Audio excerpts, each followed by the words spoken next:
multiple role dilatih, dikembangkan. Pada saat menjalaninya mungkin melelahkan. Kalau lihat ada mahasiswa lelah karena waktunya habis, maka saya bilang, you are drilling yourself for a better future. Guarantee. Yes, guarantee. Tapi kalau ada mahasiswa bangunnya siang, tidurnya awal, santai-santai terus, ini lagi mupuk problem. Hari ini dia tidak merasakan masalah, tapi dia berada di dalam sebuah comfort zone yang tidak berkembang potensinya. Nah, itulah sebabnya anjuran saya buat teman-teman semua adalah bukan membandingkan dengan seseorang di masa 20 tahun kemudian, tapi bandingkan seseorang di 20 tahun lalu. Apa yang dia kerjakan, seberapa sibuk. Itu satu. Kemudian yang kedua tadi soal global. Ini relevan nih sama Bung Abdullah tadi. Usul saya pada semuanya di sini. Saya mau tanya dulu sebentar. Teman-teman di sini yang belum punya paspor, acungkan tangan. Yang belum punya paspor. Nabung makanya, jangan beli kopi mulu. Nah, saya usul pada Anda semua. You are the young Indonesia. Anda generasi baru Indonesia. Anda harus 3 warga. Anda warga Jakarta, Anda warga Indonesia, dan Anda warga dunia. Oke? Dan ciri Anda warga dunia adalah Anda harus punya paspor Indonesia. Paruhnya paspor Indonesia. Lalu siapkan tabung sedikit aja. Dari Jakarta ke Medan itu lebih jauh daripada Jakarta Singapura.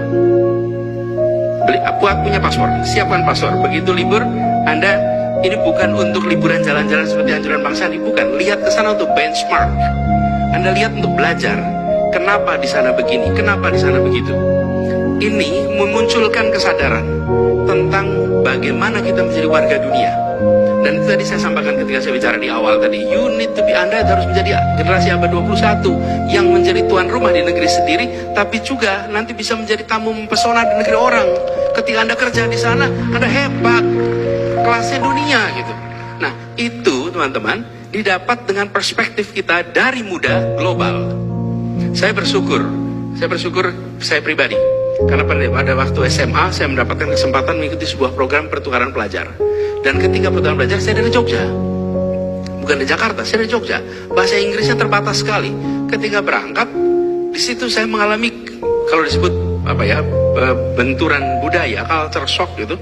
Betapa, Masya Allah, saya menjadi sadar, saya warga Jogja, saya warga Indonesia, dan saya warga dunia.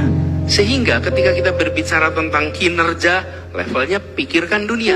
Nah, saya usul pada teman-teman Anda yang tadi Bung Abdullah yang tadi tanya tentang dunia, siapkan paspor, bukan untuk jalan-jalan dalam artian spending, tapi pergi untuk belajar.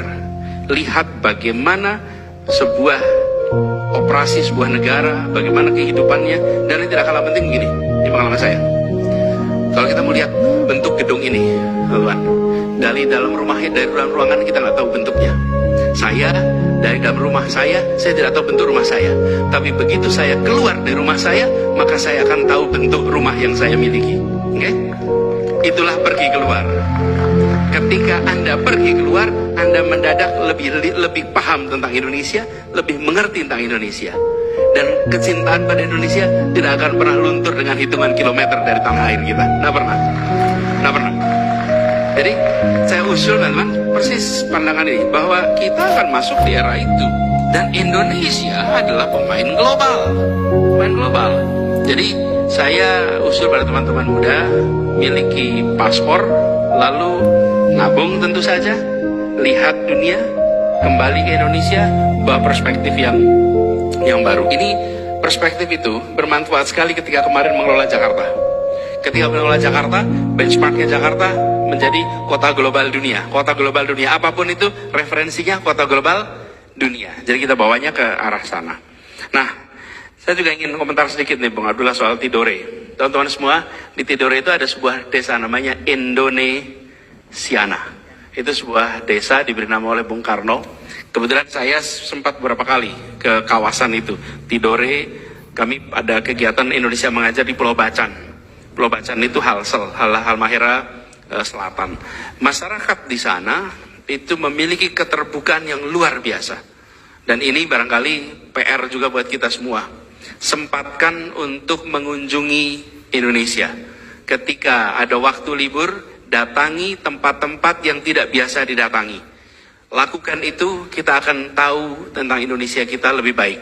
Dan salah satunya datang ke kawasan Maluku Utara. Kalau sudah sampai di sana teman-teman, lihat di pulau. Tapi pantai aja. Saya berapa kali datang di kawasan ini melihat, tidak aneh orang Eropa itu mau datang beribu kilometer, melewati segala macam tantangan untuk datang ke tempat ini, karena keindahannya melampaui ungkapan kata-kata yang bisa dituliskan. Itu sungguh